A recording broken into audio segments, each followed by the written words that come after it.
اعوذ باللہ من الشیطان الرجیم بسم اللہ الرحمن الرحیم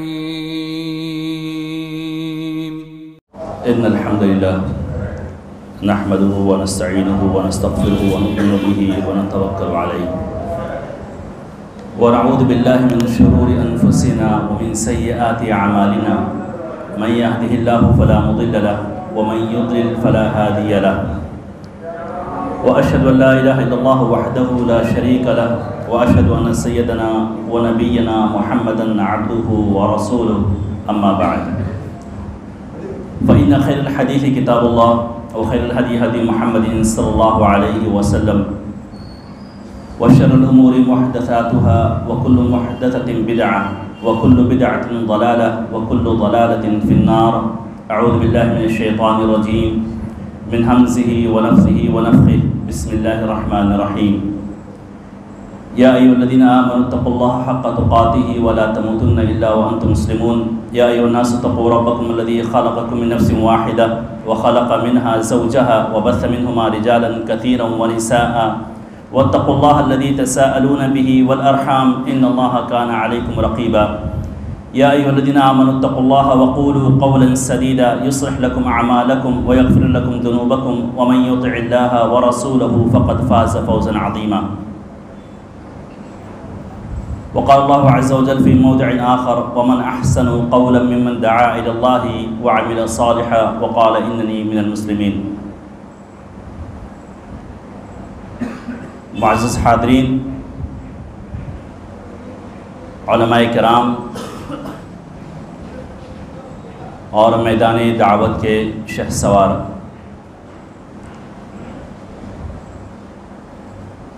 سب سے پہلے تو ہم لوگ اللہ رب العزت کا شکر ادا کریں کہ اللہ رب العزت نے اپنے اس مقدس گھر میں ہمیں اکٹھا ہونے کی توفیق دی، اس امید کے ساتھ کہ اللہ رب العزت نے جیسے آج ہمیں یہاں پر اپنے اس مقدس گھر میں اکٹھا کیا ہے، آخرت میں بھی ہمیں اپنی نعمتوں والی جنت میں اکٹھا کرے۔ معزز حاضرین،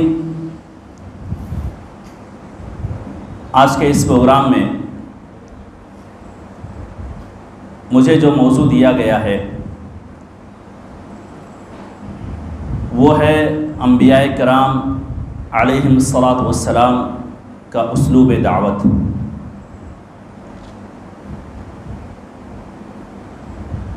حقیقت یہ ہے کہ یہ موضوع بہت طویل ہے، بہت عریض ہے۔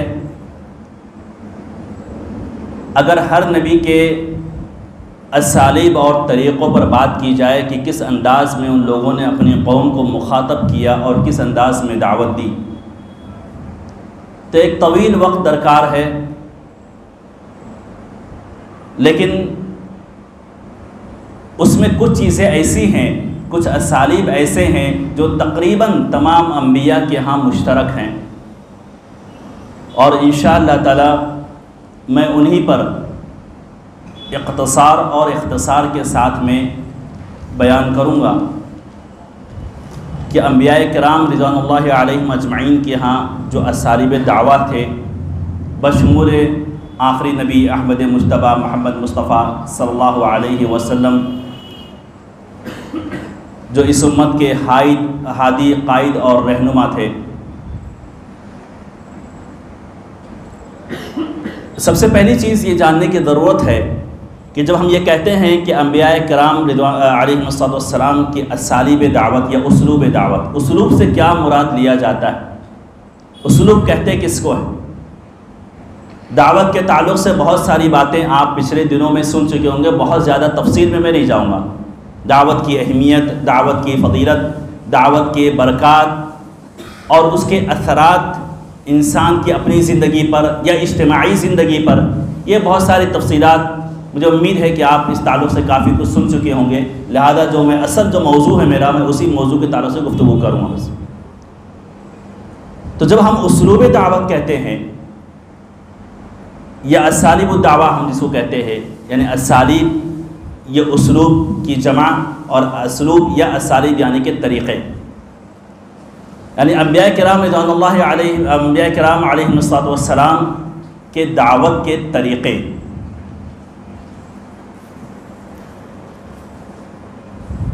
حقیقت یہ ہے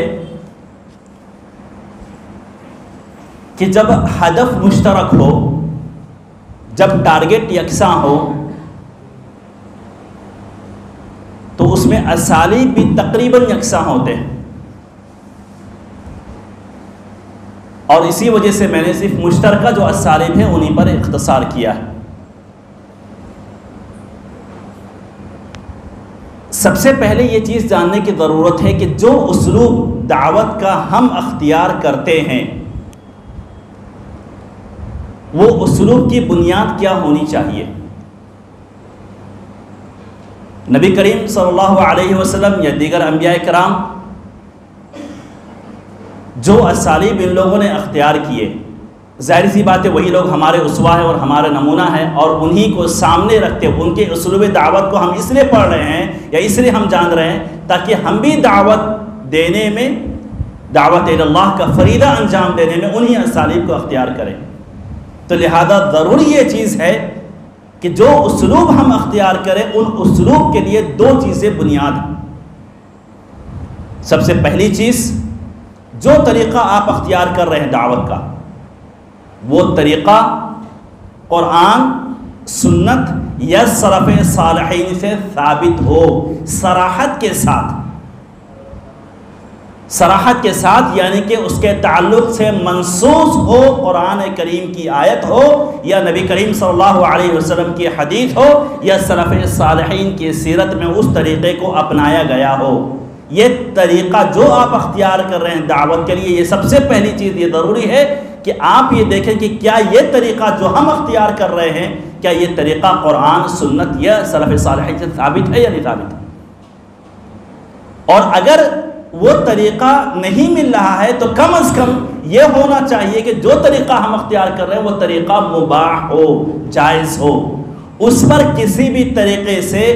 حرمت کے، کسی بھی طریقے سے شکوک و شبہات نہیں ہونے چاہیے، یعنی کہ آپ جو دعوت دیں وہ علی بینہ ہونا چاہیے۔ قل ھذہ سبیلی ادعو الی اللہ علی بصیرہ، یہ بنیادی شرط کہ علی بصیرہ ہونا چاہیے آپ کی دعوت۔ اور علی بصیرہ کیا ہے؟ علی بصیرہ یہ ہے کہ وہ قرآن سے منصوص ہو یا حدیث سے ثابت ہو یا سلف صالحین کا عمل ثابت ہو یا اس طریقے کو اپنایا گیا ہو، یا کم از کم اگر اس کے اثرات نہیں ملتے ہیں تو کم از کم وہ مباح ہونا چاہیے، وہ جائز ہونا چاہیے، کسی بھی طرح کا کوئی بھی شک و شبہ اس طریقے پر یا اس کے ارد گرد نہیں گھومنا چاہیے۔ ورنہ ایک داعی کے لیے ضروری ہے کہ جو طریقہ وہ اختیار کر رہا ہے دعوت اللہ کا، اس طریقے پر اگر کسی بھی طرح کا کوئی بھی گرد و غبار ہے، کسی طرح کا کوئی بھی شک و شبہ ہے، تو اللہ کی قسم پھر داعی کو ایسے طریقوں سے چھوڑ دینا چاہیے، دور رہنا چاہیے۔ اور دوسری بنیادی شرط کہ جواز کے ساتھ ساتھ وہ ہے مصلحت، کہ مصلحت کا تقاضا کیا ہے، احوال کیسے ہیں، حالات و ظروف کس بات کو اور کس طریقے کو مانگ رہے ہیں، کس چیز کے متقاضی ہیں، کس طریقے کے متقاضی ہیں۔ یہ دعوت کے لیے بہت ضروری چیز ہے کہ آپ ظروف کی رعایت کریں، احوال کی رعایت کریں، مصلحت کو اپنے سامنے رکھیں۔ اس لیے ہم دیکھیں گے کہ اسالیب الانبیاء جو تھے یا اسالیب دعوت الانبیاء جو تھے وہ بدلتے رہتے تھے۔ کیوں بدلتے رہتے تھے؟ یا ایک ہی طریقہ کیوں نہیں تھا؟ مشن تو ایک تھا، ہدف تو ایک تھا، ٹارگٹ تو ایک تھا، وہ اللہ کی عبادت اور توحید۔ تو جب ٹارگٹ ایک ہے تو پھر طریقہ بھی یکساں ہونا چاہیے۔ نہیں، آپ وہ طریقہ یکساں نہیں پائیں گے، وہ بدلتا ہوا رہتا ہے۔ وہ کیوں بدلتا ہوا رہتا ہے؟ اس لیے کہ حالات، ظروف، اور پھر اس کے بعد مدعو جس کو آپ بلا رہے ہیں، جس کو آپ دعوت دے رہے ہیں، اس کے احوال کی رعایت کرتے ہوئے یہ طریقے بدلتے چلے گئے۔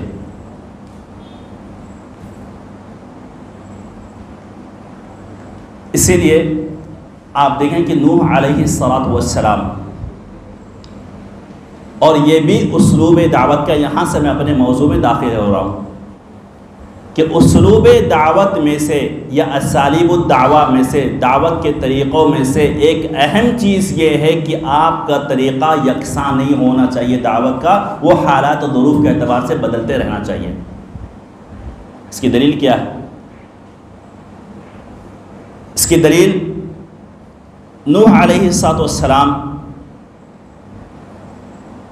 جب اپنی قوم کو انہوں نے دعوت دی، قرآن نے اس کا نقشہ کھینچا، فَلَمْ يَزِدْهُمْ دُعَائِي إِلَّا فِرَارًا وَإِنِّي كُلَّمَا دَعَوْتُهُمْ لِتَغْفِرَ لَهُمْ جَعَلُوا أَصَابِعَهُمْ فِي آذَانِهِمْ وَاسْتَغْشَوْا ثِيَابَهُمْ وَأَصَرُّوا وَاسْتَكْبَرُوا اسْتِكْبَارًا ثُمَّ إِنِّي دَعَوْتُهُمْ جِهَارًا ثُمَّ إِنِّي أَعْلَنْتُ لَهُمْ وَأَسْرَرْتُ لَهُمْ إِسْرَارًا فَقُلْتُ اسْتَغْفِرُوا رَبَّكُمْ إِنَّهُ كَانَ غَفَّارًا۔ نوح علیہ السلام طریقہ دیکھیے کیسے بدلتا رہتا ہے۔ نوح علیہ السلام کہتے ہیں کہ اللہ، میں نے اپنی قوم کو جو دعوت دی ہے تو یہ لوگ کبھی کبھی اپنے کانوں میں انگلیاں ڈال لیا کرتے تھے تاکہ میری بات سنائی نہ دے۔ کبھی کبھی ایسے ہوتا تھا کہ اس طریقے سے مجھے دیکھ کر کے بھاگتے تھے کہ اپنے اوپر کپڑا ڈال لیتے تھے، تو اپنے اوپر کپڑا ڈال لیتے تھے تاکہ میں ان کو نہ دیکھ سکوں، جیسا کہ مفسرین نے لکھا ہے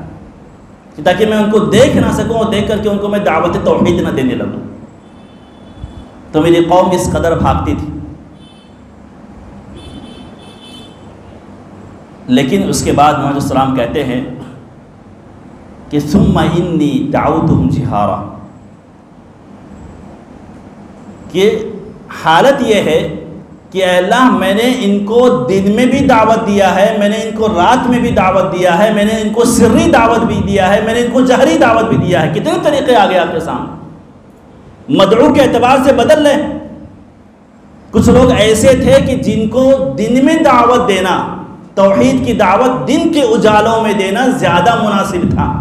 جب وہ کام پہ جاتے ہوں، جب وہ کوئی اور کام انجام دے رہے ہوں، کہیں ملاقات ہو جائے تو دن کے وقت ان کے قبولیت کی کیپیسٹی یا کیچ کرنے کی صلاحیت مجھے زیادہ دکھائی دیتی تھی، تو میں نے ان کو دن میں دعوت دیا۔ اور کچھ ایسے تھے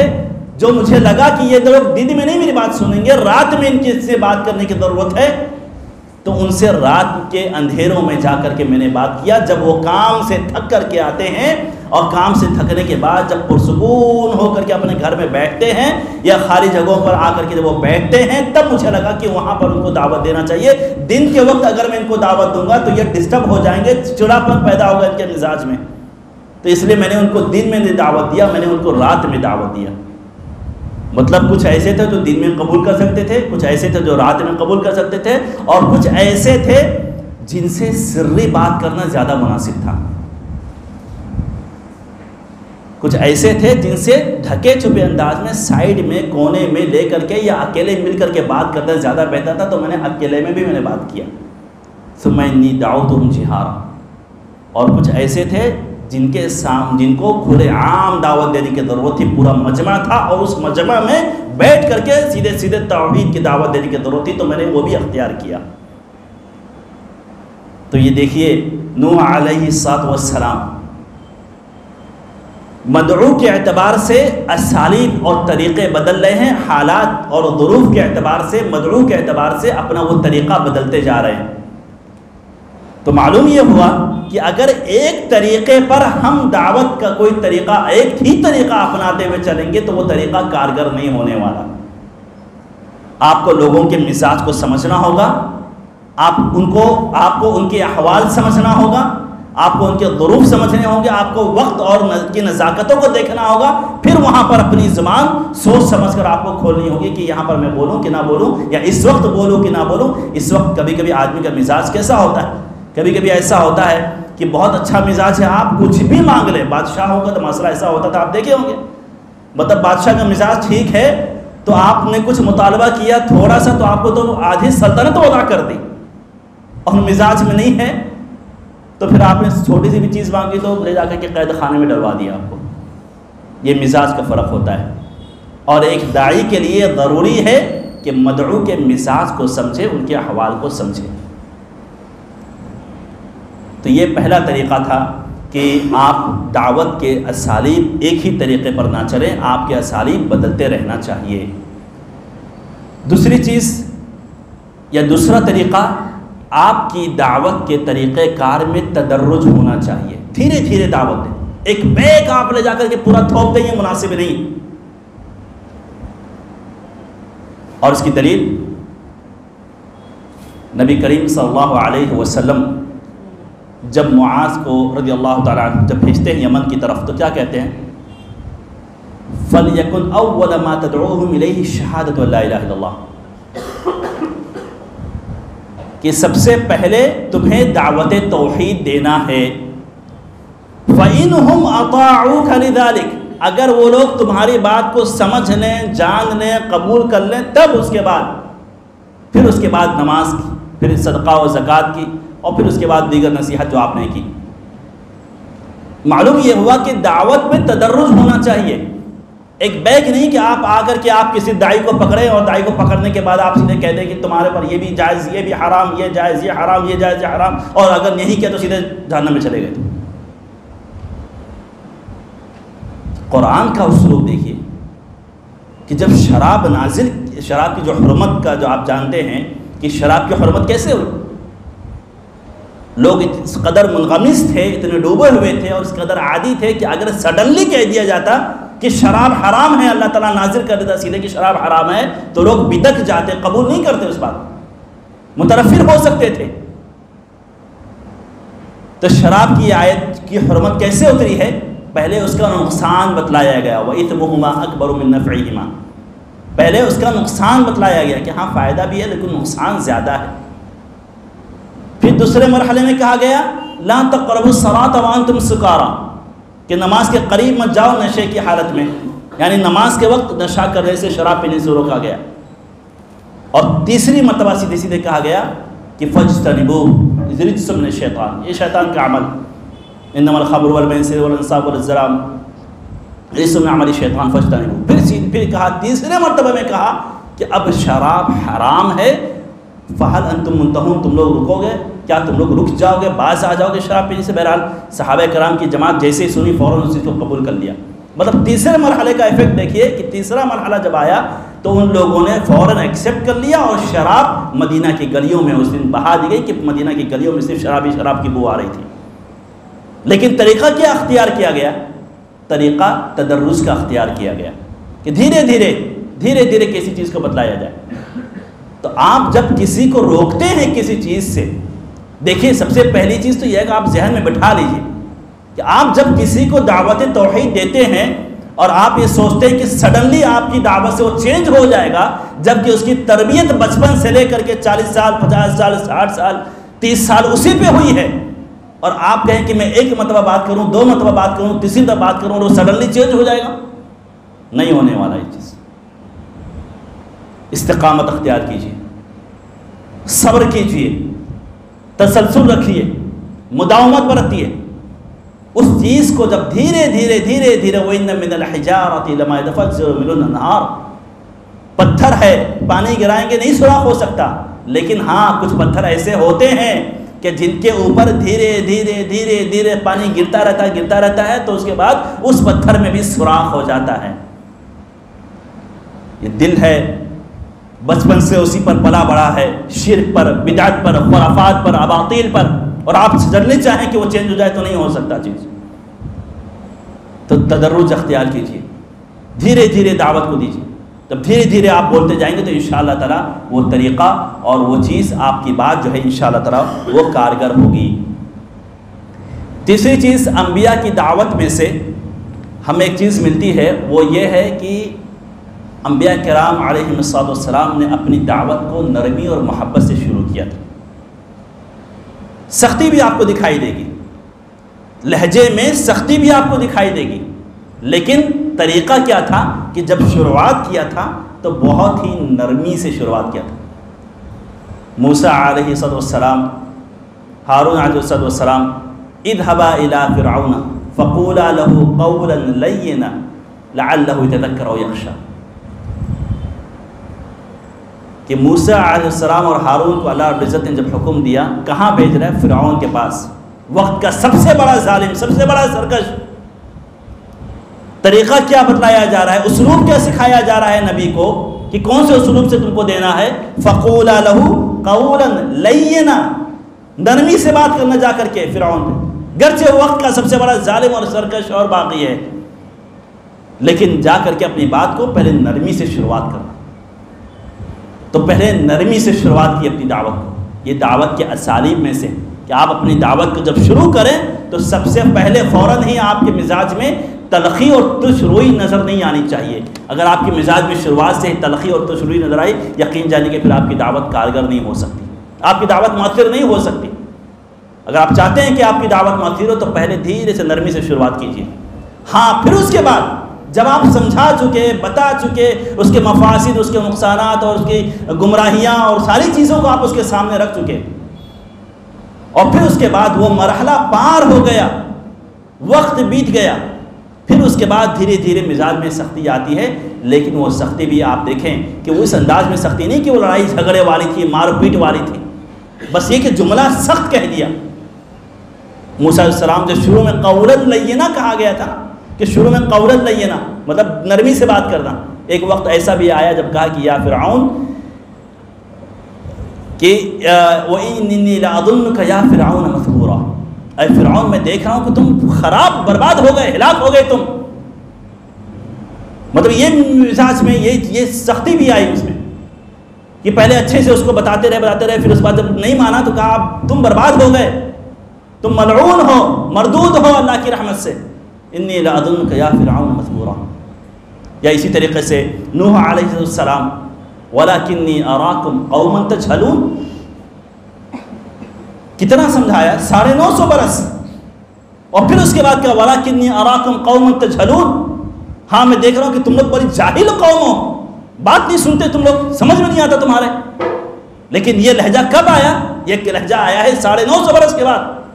کہ وَلَكِنِّي أَرَاكُمْ قَوْمًا تَجْهَلُونَ۔ شروعات کیسے کی تھی؟ شروعات نرمی سے کی تھی، شروعات محبت سے کی تھی۔ تو یہ طریقہ ہے دعوت کے اسالیب میں سے، انبیاء کے اسلوب میں سے، طریقوں میں سے ایک طریقہ یہ ہے کہ دعوت کو نرمی سے شروعات کریں، اور پھر دھیرے دھیرے دھیرے دھیرے پھر اس کے بعد آپ مزاج میں، ہاں نرمی اس قدر نہیں ہونا چاہیے کہ جہاں پر اللہ کی حرمت کے یا اس کے تقدس کی پامالی ہو رہی ہے تو پھر وہاں پر نرمی نہیں ہوتی، پھر وہاں پر نرمی نہیں ہوتی۔ جب اسلام کمزور تھا تو کفار نے ایک سلیوشن یہ دیا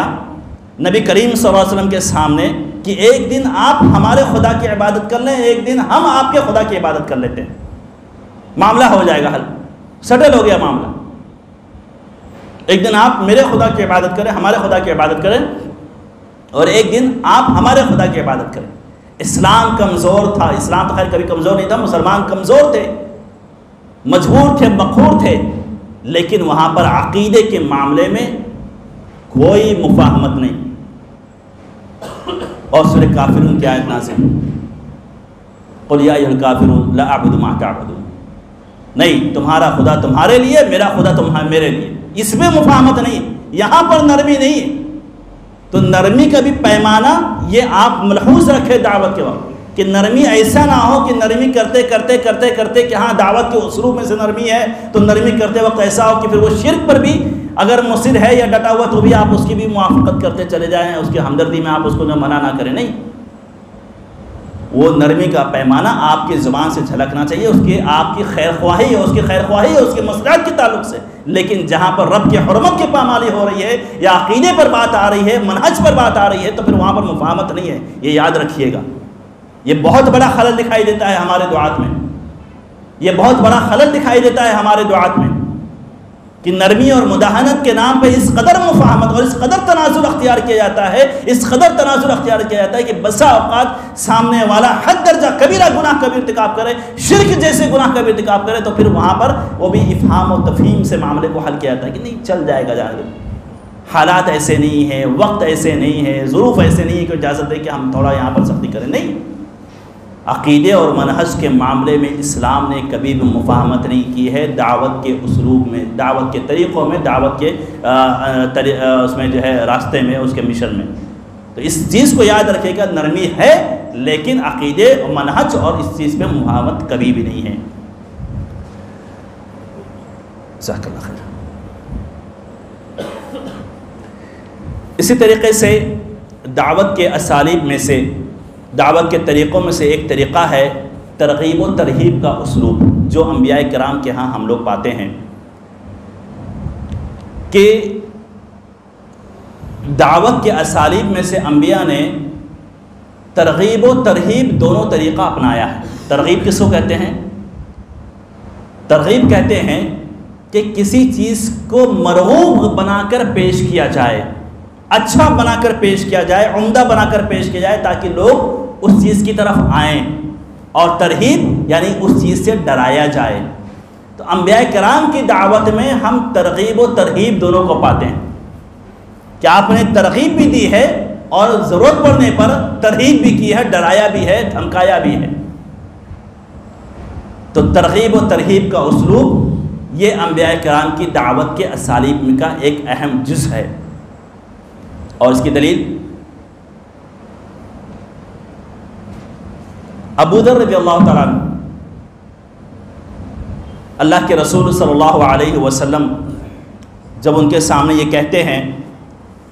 کہ ما من عبد قال لا الہ الا اللہ ثم مات على ذلك الا دخل الجنہ۔ ترغیب کا اسلوب دیکھیے نبی کریم صلی اللہ علیہ وسلم کا، کہہ رہے ہیں کہ جو شخص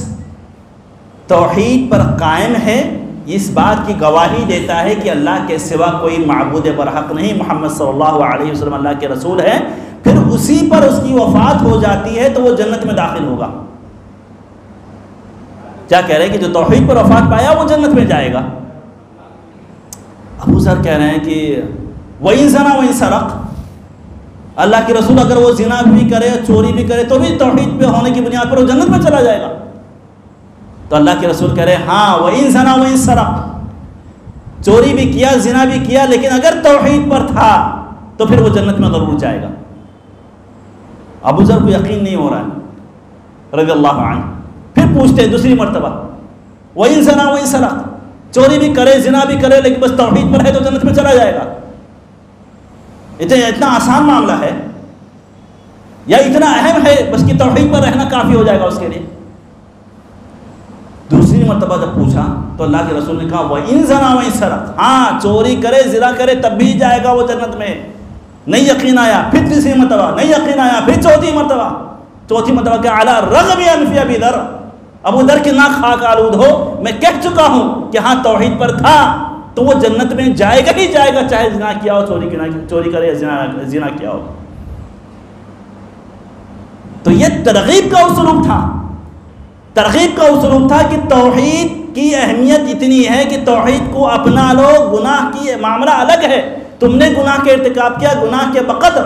اللہ رب العزت غفور الرحیم ہے، توحید کی دعوت، توحید لے کر کے آؤ گے تو پھر سارے آسمان و زمین کے درمیان کے گناہ کیوں نہ ہو تمہارے معاف ہو سکتے ہیں، لیکن اگر توحید نہیں ہے تو پھر اس پر سب برباد ہے، چاہے کتنے ہی اچھے عمل کیوں نہ ہو، فجعلناہ ھباء منثورا،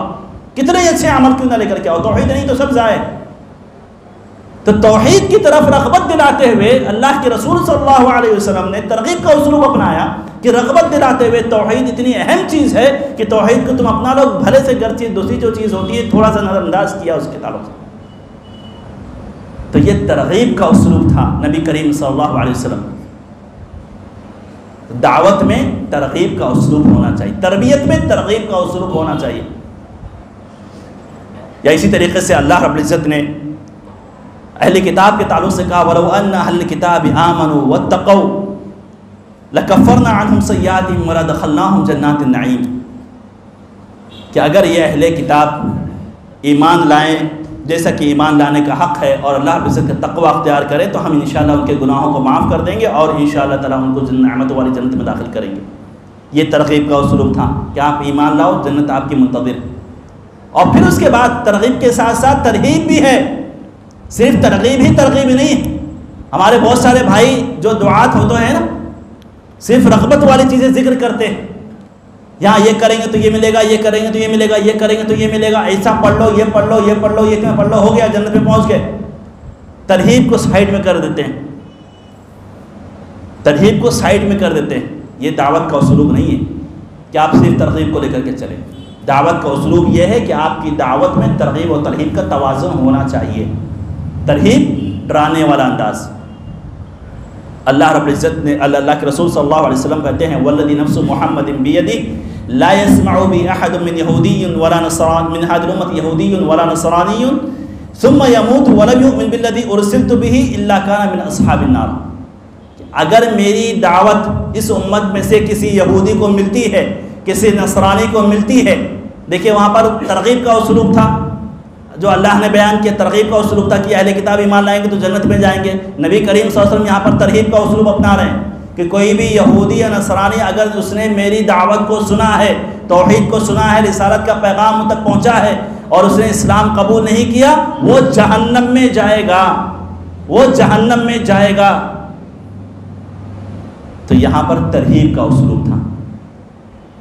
تو انبیاء کرام کی دعوت میں, نبی کریم صلی اللہ علیہ وسلم کی دعوت میں آپ کو ترغیب اور ترہیب دونوں کے اسالیب ملیں گے.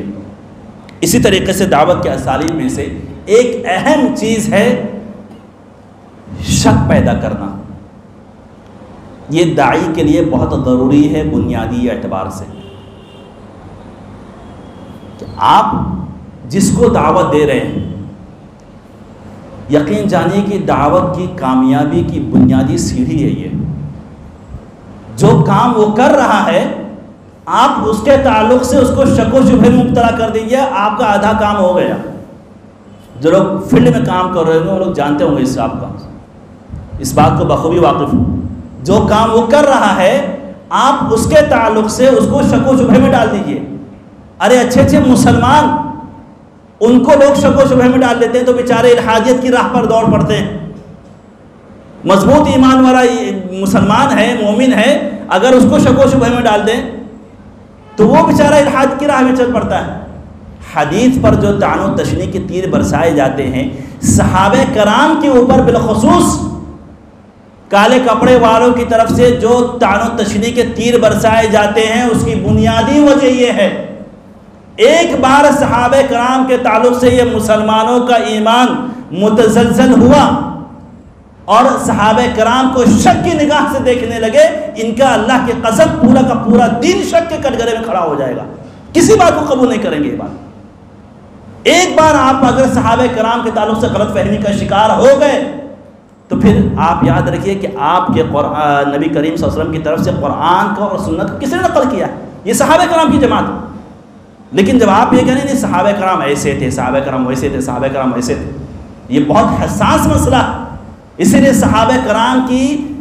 کسی بھی ایک صحابی کے تعلق سے اگر کسی کی عزت پر کوئی حملہ کرتا ہے تو یقین جانیے پھر اسلام نے ہمیں یہ تعلیم دی ہے کہ ادنا سے ادنا صحابی کے بارے میں بھی اگر کوئی اپنی زبان کھولتا ہے تو پھر اس کو قطعاً برداشت نہیں کیا جائے گا. اسی لیے علماء نے لکھا ہے, امام اوزاعی کا قول ہے کہ اگر ایک صحابی کے بارے میں کسی نے کوئی گفتگو کی ہے تو سمجھ لو وہ زندیق ہے, وہ دائرہ اسلام سے خارج ہے, وہ اگر صحابہ کرام کے بارے میں اپنی زبان کھولتا ہے تو. آج دیکھیں امیر معاویہ کے بارے میں لوگ بول رہے ہیں اور اسی طریقے سے حضرت علی رضی اللہ تعالیٰ کے تعلق سے بہت سارے لوگ غلط فہمیاں پھیلا رہے ہیں, حضرت عثمان کے تعلق سے اور اسی طریقے سے دیگر صحابہ کرام کے تعلق سے. یہ چور دروازہ, یہ چور دروازہ. وجہ کیا ہے, طریقہ کیا ہے, منشا کیا ہے؟ ایک بار ان کو شک میں مبتلا کرو بس. کہنے کا مطلب یہ ہے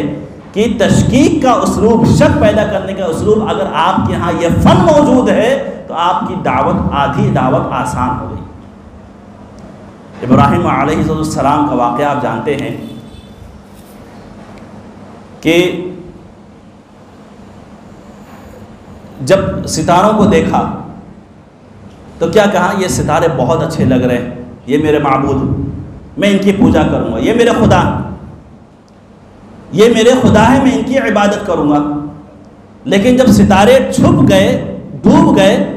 تو کہنے لگے انی لا احب الافلین, مجھے ڈوبنے والے پسند نہیں. چاند نکلا, پھر چاند کو کہنے لگے یہ میرا رب ہے, میں اس کی پوجا کروں گا. یہ شک ڈالنے کا ایک طریقہ تھا اپنی قوم کے نگاہوں میں کہ ایک سسٹم کے یہ تابع ہیں. تم تو چھوٹے چھوٹے اپنے ہاتھ سے بنائے ہوئے کر رہے ہو نا. ابھی آگے دیکھیے, پھر کہہ رہے ہیں جب چاند نکلا تو کہہ رہے ہیں یہ میرا خدا. اب اس کے بعد چاند بھی ڈوب گیا, تو کہہ رہے ہیں کیا ہے ڈوبنے والے، یہ ستارہ نکلا یہ ڈوب گیا، یہ چاند نکلا یہ ڈوب گیا، سورج نکلا، ہاذا ربی ہاذا اکبر، یہ میرا رب یہ بہت بڑا ہے، یہ میرا رب۔ اب اس کے بعد وہ بھی شام ہوئی، وہ بھی ڈوب گیا، اب یہ بھی ڈوب گیا، تو قوم سے کہہ رہے کیا میں یہ چاند ستارے سورج اتنے بڑے بڑے ہیں ان کی پوجا کروں؟ یہ تو ایسا لگ رہا ہے کہ جیسے کسی کے تابع ہیں، کوئی ان کو چلا رہا ہے، یہ ایک بار آج ڈوبتے ہیں پھر نکلتے ہیں پھر نکلتے ہیں پھر ڈوبتے ہیں، یعنی اپنی مرضی کے مالک نہیں ہے یہ۔ اس کا مطلب یہ ہے کہ خدا کوئی اور ہے جو سورج اور چاند اور ستاروں سے بھی بڑا ہے، اور سورج اور چاند ستارے جس کے حکم کے تابع ہیں، اور فوراً توحید کی دعوت رکھ دی، انی وجہت وجہی للذی فطر السماوات والارض حنیفا، کہ میں تو اس کی پوجا کرتا ہوں جو یہ سورج چاند ستارے آسمان و زمین سب کا مالک ہے، میں اس کی پوجا کرتا ہوں، اس کی عبادت کرتا ہوں، اور اپنے تمام تر توجہ اسی کے لیے اور تمام تر عبادت اسی کے لیے خاص کرتا ہوں۔ قوم بھی دیکھ کے سوچ رہی ہے کہ صحیح بات ہے، یہ شک ڈالنے کا ایک طریقہ تھا۔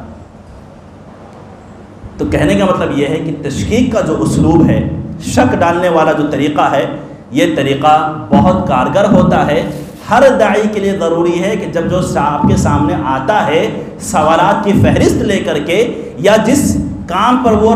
جمع ہوا ہے اور آپ اس کو ہٹانا چاہ رہے ہیں، تو پہلے آپ اس کے تعلق سے اس کو شک میں مبتلا کر دیجئے، آدھا مسئلہ آپ کا حل ہو جائے گا انشاءاللہ تعالیٰ۔ بہرحال پھر اسی طریقے سے دعوت کے اسالیب میں سے ایک چیز یہ بھی ہے کہ وقت کو غنیمت سمجھنا، یعنی وقت کا صحیح استعمال ایک داعی کے لیے بہت ضروری ہے کہ وقت کا وہ صحیح استعمال کرنا جانے۔ یہ بھی انبیاء کرام کی دعوت میں ہمیں ملتا ہے۔ اس کی دلیل ایک دفعہ اللہ کے رسول صلی اللہ علیہ وسلم غالباً حوازن کی جنگ کے بعد کی بات ہے، بہت سارے قیدی سامنے تھے، واقعہ بہت مشہور ہے، آپ جانتے ہوں گے کہ اسی میں سے ایک عورت بھی ایک قیدی تھی، اس کا بچہ کھو گیا تھا، تو وہ اسی قیدیوں میں اپنے بچے کو ڈھونڈ رہی تھی، ڈھونڈتے ایک جگہ اپنے بچے کو پائی، فوراً دوڑ کر کے گئی، اپنے بچے کو سینے سے لگایا، دودھ پلایا، اس کے سینے کو جو ٹھنڈک حاصل ہوئی اس کو بیان نہیں کیا سکتا۔ اللہ کے رسول صلی اللہ علیہ وسلم نے جب یہ منظر دیکھا، اس منظر کو سامنے رکھ کر کے ایک بہت بڑا پیغام اپنے صحابہ کرام کو دیا۔ کیا پیغام تھا؟ کہتے ہیں کہ کیا تم لوگ سوچتے ہو، تمہاری کیا رائے ہے، یہ عورت اپنے بچے کو آگ میں ڈالے گی؟ صحابہ کرام نے کہا کہ اللہ کے رسول کوئی تصور نہیں کر سکتا، یہ اپنے بچے کے لیے اتنی پریشان تھی، یہ کبھی بھی اپنے بچے کو آگ میں ڈالنا گوارا نہیں کرے گی، ارے اس کو آگ کی چنگاری نہیں لگنے دے گی، اپنے بیٹے کو آگ میں ڈالنا تو بہت دور کی بات ہے۔ تو اللہ کے رسول نے فوراً اس وقت کا فائدہ اٹھاتے ہوئے کہا کہ پھر یاد رکھو جس کی اتنی محبت، یہ رحمت، تمہارا رب اس سے کہیں زیادہ رحیم ہے۔ اپنے رب کی رحمت کی عظمت کو ثابت کرنے کے لیے اللہ کے رسول صلی اللہ علیہ وسلم نے اس وقت کو غنیمت سمجھا اور رب کی رحمت کو بیان کر دیا۔ آدمی اپنی آنکھوں سے دیکھ رہا ہے یہ اتنی رحیم ہے یہ عورت اپنے بچے کے تعلق سے، تو پھر تمہارا رب کتنا رحیم ہے اپنے بندوں کے تعلق سے۔ تو 99 حصہ رحمت کا اپنے پاس رکھا ہے اور ایک حصہ پوری مخلوق میں تقسیم کر دیا، ایک حصہ پوری مخلوق میں تقسیم کیا ہے اس نے۔ تو اللہ کے رسول صلی اللہ علیہ وسلم نے اس وقت کو غنیمت سمجھا، ایک واقعہ سامنے آیا اور اس واقعے کے آڑ میں ایک عظیم دعوت آپ نے ڈالی، اللہ تعالیٰ کی رحمت کی عظمت کی۔ تو ایک داعی کے لیے ضروری ہے کہ اس طرح کے اوقات کو غنیمت سمجھے، جہاں پر جو موقع آتا ہے اس موقع کی مناسبت سے اسلامی ہدایات کیا ہے، اسلامی تعلیمات کیا پیش کر دے۔ جیسے قبرستان کا موقع، جیسے قبرستان میں جب دفن کرنے جاتے ہیں، جنازے کی نماز پڑھاتے ہیں۔ ایک دفعہ اللہ کے رسول صلی اللہ علیہ وسلم قبرستان پہنچے، ایک صحابی کی تدفین تھی، قبر ابھی تیار نہیں ہوئی تھی، اللہ کے رسول صلی اللہ علیہ وسلم وہاں پر بیٹھ گئے، ایک پتھر تھا، پتھر پہ بیٹھ گئے، صحابہ کرام آپ کے ارد گرد بیٹھ گئے۔ صحابہ کرام اس طرح سے بیٹھے کہ گویا کہ ان کے سروں پر کوے بیٹھے ہوئے، پرندے بیٹھے ہوئے، اتنی عاجزی اور انکساری اور سر جھکا کر کے بیٹھ گئے۔ اللہ کے رسول صلی اللہ علیہ وسلم کے ہاتھ میں ایک لکڑی تھی جس سے وہ زمین کھرچ رہے تھے، کھود رہے تھے، اور پھر اس کے بعد جو ہے 3 مرتبہ آپ نے نیچے دیکھا، اوپر دیکھا، پھر نیچے دیکھا، پھر اوپر دیکھا، اور کہا اپنے صحابہ کرام کو مخاطب کرتے ہوئے کہ اس دن کے لیے اعدوا لمثل هذا اليوم، اس دن کے آنے سے پہلے تم لوگ تیاری کر لو۔ اب اس کے بعد برا ابن عازب رضی اللہ عنہ کی حدیث ہے، طویل حدیث ہے، اس کے بعد اللہ کے رسول صلی اللہ علیہ وسلم نے اس قبرستان میں، یعنی وہ قبر آس پاس ہے، مردہ سامنے ہے، اس وقت کو غنیمت سمجھتے ہوئے اللہ کے رسول صلی اللہ علیہ وسلم نے روح کے نکلنے کا پورا طریقہ آپ نے بتلا دیا، گویا کہ آنکھوں کے سامنے چل رہا ہے کہ اگر آدمی مومن ہوتا ہے تو کیسے روح قبض ہوتی ہے، اگر فاسق اور گنہگار یا فاجر ہوتا ہے یا کافر ہوتا ہے تو کیسے روح قبض ہوتی ہے اور کیا کیفیت ہوتی ہے، اس منظر، اس بیک گراؤنڈ کے پس منظر اس کو لے کر کے آپ نے بیان کیا۔ وہاں پر وہ موقع اچھا تھا، جلدی سمجھ میں آ گیا لوگوں کے۔ تو ایک داعی کے لیے ضروری ہے کہ اس طرح کی چیزیں جب ملتی ہیں تو وہاں پر اسلامی تعلیم کیا ہے وہاں پر وہ فوراً بتلا دے، فائدہ اٹھائے اس کا۔ تو یہ جو فرصت کے لمحات ہوتے ہیں، یہ اس طرح کے جو پل ملتے ہیں، ایک داعی کے لیے بہت ضروری ہوتا ہے کہ ایک داعی جو ہے اس طرح کی چیزوں سے فائدہ اٹھائے کہ وقت کے اور حالات کو دیکھ کر کے جو مناسب لگے اور اس کو جو ہے اس وقت کا فائدہ اٹھا کر کے جو بات کہنی ہے اپنی بات کو پہنچا دے۔ بہت اختصار کے ساتھ میں 2-3 پوائنٹ اور ذکر کر کے میں اپنی گفتگو ختم کروں انشاءاللہ تعالی۔ دعوت کے اسالیب میں سے، دعوت کے اسلوب میں سے ایک طریقہ یہ بھی ہے کہ دیکھیے ہر جگہ آپ نصوص پیش کریں، قرآن و احادیث کی دلیل پیش کریں، یہ کام نہیں آتا۔ کبھی کبھی ایسا ہوتا ہے کہ آپ کو سامنے والے کو عقل سے مات دینا ہے، آپ کو عقل سے مات دینا ہے، آپ نصوص پیش کریں گے وہ نہیں سمجھ آئے گا، اور پریکٹیکلی اس کو سمجھ میں آئے گا۔ اس کے سامنے پریکٹیکل ایگزام وہ رکھیں گے، آپ کوئی پریکٹیکلی کوئی چیز رکھیں گے تبھی وہ سمجھے گا۔ جیسے ابراہیم علیہ السلام جب نمرود کے سامنے گئے، الم تر الی الذی حاج ابراہیم فی ربہ ان آتاہ اللہ الملک اذ قال ابراہیم ربی الذی یحیی و یمیت قال انا احیی و امیت۔ ابراہیم علیہ السلام جب نمرود کے سامنے گئے، جسے اللہ رب العزت نے بادشاہت عطا کی تھی اور حق کو قبول نہیں کر رہا تھا، تو ابراہیم علیہ السلام نے کہا کہ میرا رب وہ ہے جو زندگی دیتا ہے اور موت دیتا ہے، زندگی اور موت اس کے ہاتھ میں ہے۔ تو نمرود نے کیا کیا؟ فوراً جو ہے ایک مجرم تھا اس کو آزاد کر دیا اور ایک بے گناہ کو پکڑ کے قتل کروا دیا کہ آج دیکھو میں بھی زندگی اور موت دیتا ہوں۔ ایک ایسا آدمی جس پر موت واجب ہو چکی تھی اس کو میں نے آزاد کر دیا، میں نے اس کو زندگی دے دی، اور ایک آدمی جو جی رہا تھا میں نے اس کو موت دے دی۔ قال انا احیی و امیت۔ تو ابراہیم علیہ السلام نے دوسری اگزامپل سامنے رکھی، فإن اللہ یأتی بالشمس من المشرق فأتی بها من المغرب۔ یہاں پر عقل سے کام لیا، عقلی دلیل پھینکا اس کے سامنے۔ اچھا یہ کر لے گئے تو خدا بن بیٹھے، اب میرا رب سورج کو مشرق سے نکالتا ہے مغرب میں ڈباتا ہے، تم اس کو الٹا کر کے دکھا دو۔ فبہت الذی کفر، وہ کافر مبہوت رہ گیا، اب اس کو کیسے کروں میں؟ یہاں پر عقلی دلیل ہی کام آئی۔ تو بسا اوقات آپ کے سامنے مدعو ایسے ملیں گے جہاں پر آپ قرآن و حدیث کے نصوص پیش کریں گے تو نہیں کارگر ہوگا، نہیں کام آئے گا۔ ابو امامہ رضی اللہ تعالیٰ عنہ بیان کرتے ہیں، ایک آدمی آیا اللہ کے رسول صلی اللہ علیہ وسلم کے پاس اور کہنے لگا کہ اللہ کے رسول مجھے زنا کی اجازت دے دیجیے۔ صحابہ کرام دیکھے تو بھڑک اٹھے، یہ کیا ہے، یہ کیا ہے، یہ کیا ہے؟ زنا کی اجازت مانگا، اتنا بڑا گناہ اور زنا کی اجازت مانگنے آئے ہو تم؟ تو اللہ کے رسول صلی اللہ علیہ وسلم خاموش کراتے ہیں، رکو بات کرنے دو، ڈسکشن، حوار جس کو عربی میں کہتے ہیں، کہ کبھی کبھی آپ کو ڈسکشن کرنا پڑے گا دعوت میں، وہاں پر آپ کی عقلی دلیل، یعنی کہ آپ اس کو اسی انداز میں مات دے سکتے ہیں، جس انداز میں سوال آیا اسی انداز میں اس کو مات دیجئے۔ وہاں پر آپ نقلی دلیل، یعنی کہ قرآن و حدیث کی دلیل آپ کے کام نہیں آئے گی۔ چاہتے تو زنا کی حرمت اور اس کے اثرات یہ سب بتا سکتے تھے،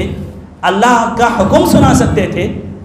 لیکن اس کے باوجود اللہ کے رسول صلی اللہ علیہ وسلم نے یہ سب چیزوں کو نہیں کہے، نہ یہ سب چیزوں کو ڈسکس کیا۔ اس نے کہا کہ اللہ کے رسول مجھے زنا کی اجازت دے دیے۔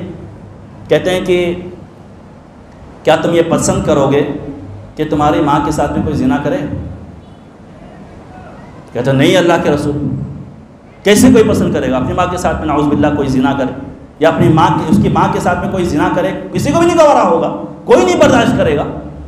کوئی نہیں برداشت کر سکتا اللہ کے رسول۔ پھر کہتے ہیں کیا تم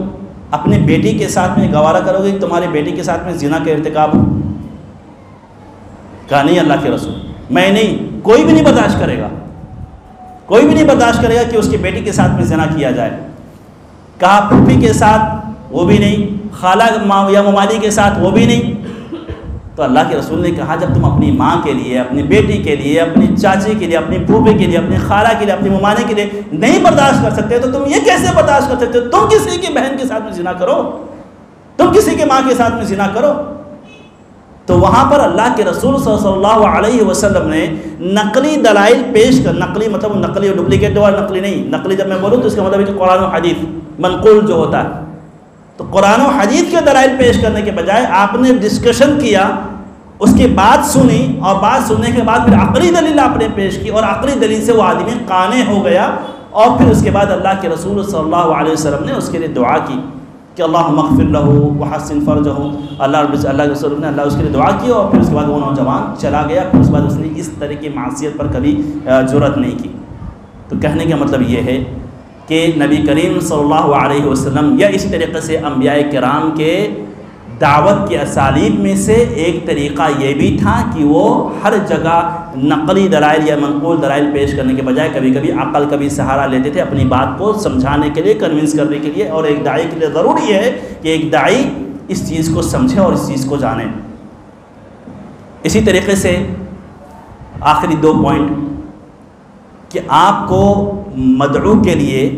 یہ ضروری ہے کہ آپ اس کو یہ باور کرا لے جائیں، یہ کنونس کر لیں آپ اس کو کہ میں جو تم کو توحید کی دعوت دے رہا ہوں یا جو بھی دعوت میں تم کو دے رہا ہوں، اللہ کی قسم اس میں میرا کوئی فائدہ نہیں، اس میں صرف اور صرف تمہاری بھلائی ہے، تمہاری منفعت ہے، تمہارا فائدہ ہے۔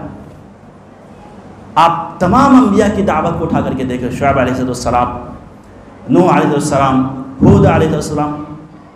قل لا اسألکم علیہ السلام، مجھے تمہاری دعوت کے بدلے میں کوئی بدلہ نہیں چاہیے مجھے۔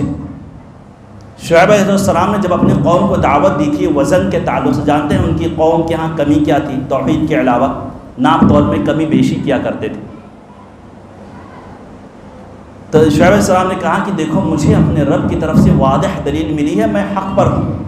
دوسری چیز کہ میں اپنی اس دعوت کے ذریعے سے تمہاری مخالفت نہیں کرنا چاہتا، میں یہ نہیں چاہتا ہوں کہ میں تم کو ناپ تول میں کمی کرنے سے روکوں، پھر بعد میں جو ہے ناپ تول میں کمی کروں، یا میں اپنے آپ کو زیادہ سے زیادہ رزق طلب کروں، مال طلب کروں۔ نہیں، مجھے نہیں چاہیے، مجھے مال نہیں چاہیے، مجھے اگر چاہیے ان اريد الا الاصلاح ما استطعت، میں صرف اور صرف یہ چاہتا ہوں کہ اس سماج میں جو خرابی آئی ہے میں صرف اس خرابی کی اصلاح چاہتا ہوں، میں تمہارے فائدے کی بات چاہتا ہوں، مجھے میرا کوئی فائدہ نہیں، میرا اجر تو اللہ تعالیٰ کے پاس ہے، ان اجری الا علی اللہ، میرا اجر تو صرف اللہ کے پاس ہے، میں صرف تمہارا خیر خواہ بن کر کے آیا ہوں۔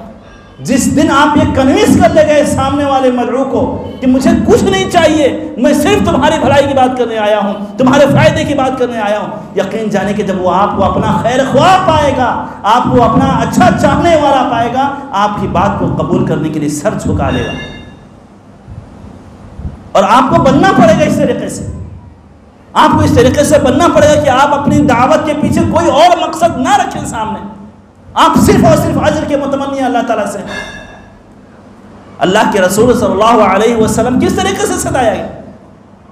یاد رکھیے کہ دعوت کی راہیں آسان نہیں ہوتی، یہ بہت ہی کانٹوں بھرا راستہ، بہت ہی مشقت والا راستہ، ہاں اجر بھی اسی طریقے سے۔ اللہ کے رسول صلی اللہ علیہ وسلم کون سی تکلیف ایسی تھی جو ان کی قوم نے ان کو نہیں دیا، اور احد کے موقع پر اپنے چہرے سے خون پوچھ رہے ہیں، اور پھر اس کے بعد یہ کہہ رہے ہیں کہ اللہم اہد قومی فإنہم لا یعلمون، کہ اے اللہ میری قوم کو ہدایت دے، وہ سمجھ نہیں پا رہی ہے۔ بد دعا نہیں کی،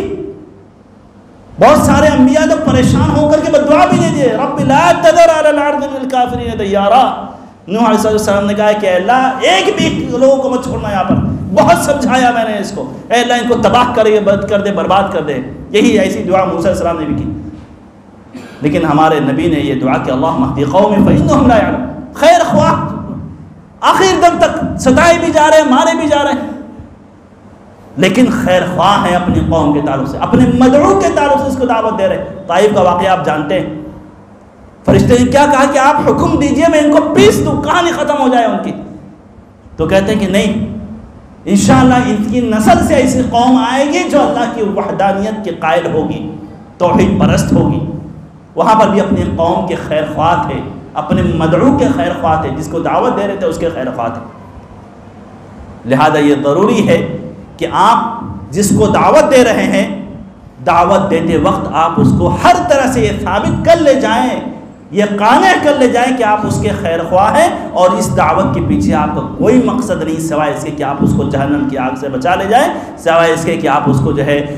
دنیا میں بھی کامیاب بنا دیں اور آخرت میں بھی کامیاب بنا دیں۔ ایک آخری نقطہ کہہ کر اپنی گفتگو ختم کروں گا، اور وہ یہ ہے کہ دعوت کے اسالیب میں سے ایک طریقہ یہ بھی ہے کہ آپ کبھی بھی ڈائریکٹ اٹیک مت کریں، کہ آپ دیکھیں کہ کسی کو وہ کفر میں مبتلا ہے، تم جہنم میں جاؤ گے، تم دوزخ میں چلو گے،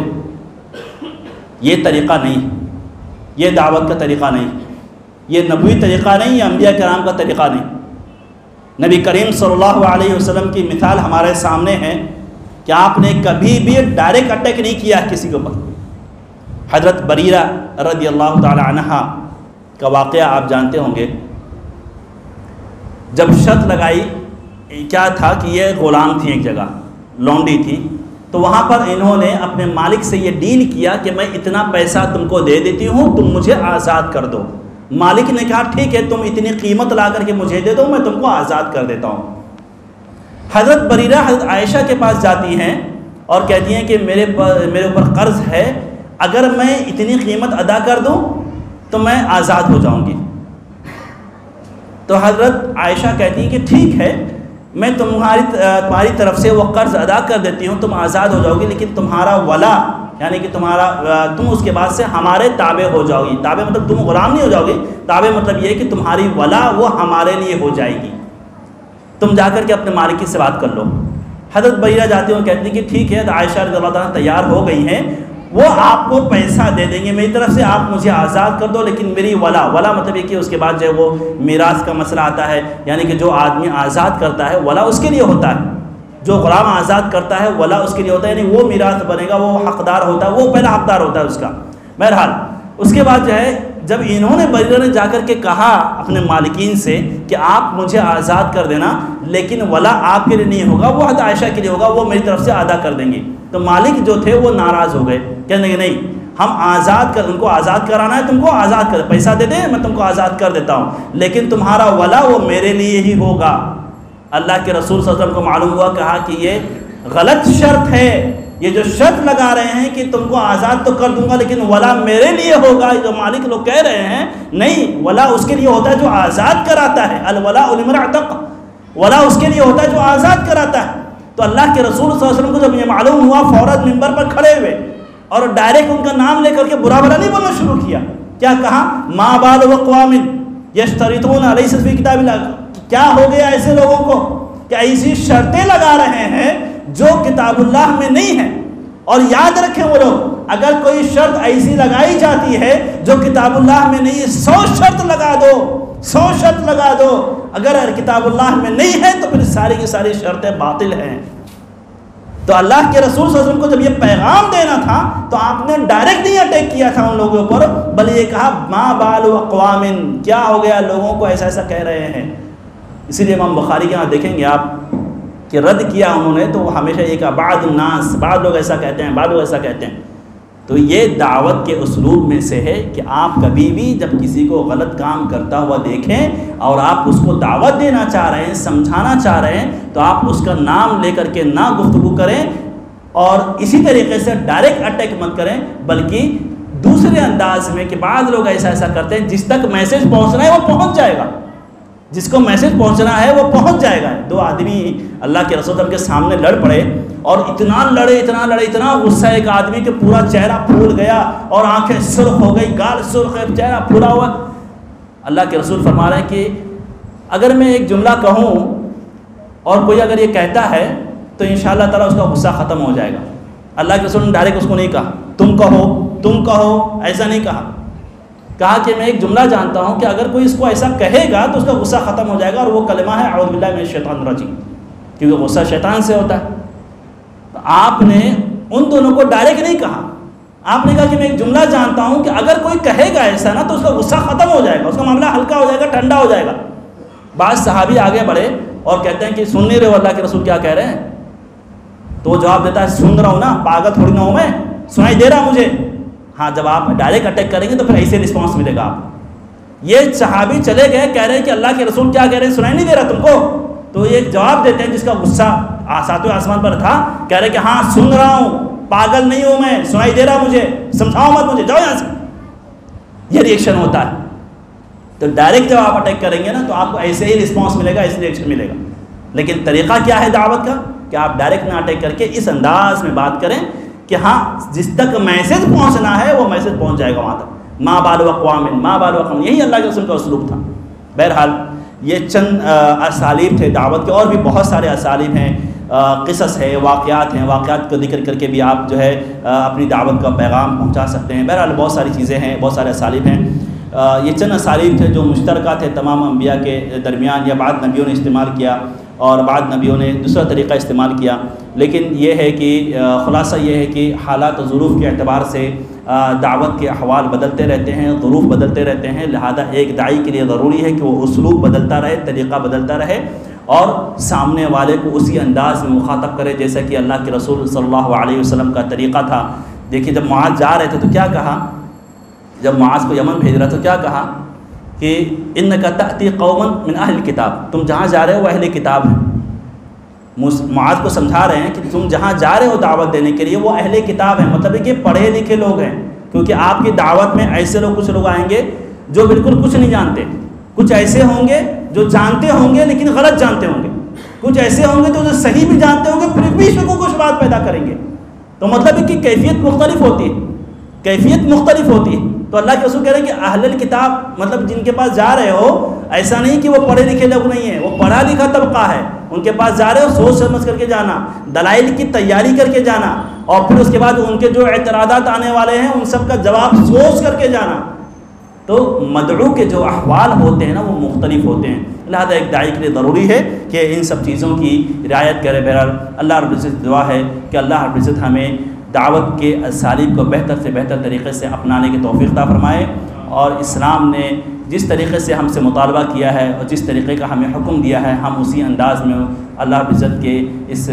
پیغام کو اور اس دعوتی مشن کو ہم آگے بڑھانے کے اللہ رب العزت ہمیں توفیق عطا فرمائے. آمین. وصلی اللہ علی سیدنا نبینا محمد. السلام علیکم ورحمۃ اللہ وبرکاتہ.